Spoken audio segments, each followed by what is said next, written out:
ఈరోజు సిసిసి కారణాల్లో మరి నిరుపేద కుటుంబం మరి పండ్లు పొలాలు అమ్ముకునేటువంటి నిరుపేద కుటుంబం నుండి వాళ్ళ పాప నిఖితను మరి ఈరోజు జడ్జిగా చేసినటువంటి గొప్ప తల్లిదండ్రులను జాతీయ బీసీ హక్కుల పోరాట సమితి పక్షాన తుది సత్కారం చేయడం జరిగింది.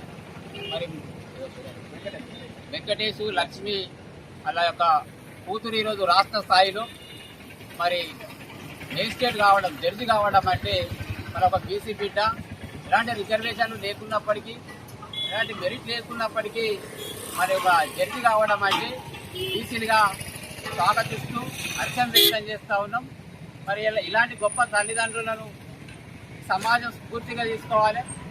ఈ నేటి యువత చెడు అలవాట్లకు బానిసలు కాకుండా నేటి యువత కూడా ఇలా పాపను నిఖితను బీసీ మహిళలు ముందుగా పూర్తిగా తీసుకొని చదువుపై దృష్టి సారించి ఉన్నత శిఖరాలకు ఎదగాలని చెప్పి ఈ నేటి బీసీ సమాజానికి విజ్ఞప్తి చేస్తూ ఈ యొక్క తల్లిదండ్రుల కష్టాన్ని గుర్తించి మరి వాళ్ళు పడుతున్నటువంటి ఇబ్బందులను మరి ఒకసారి స్మరించుకుంటూ పాప మరి అత్యున్నత స్థాయికి ఎదగడం అంటే చాలా గర్వంగా మరి సంతోషంగా భావిస్తూ ఉన్నాం.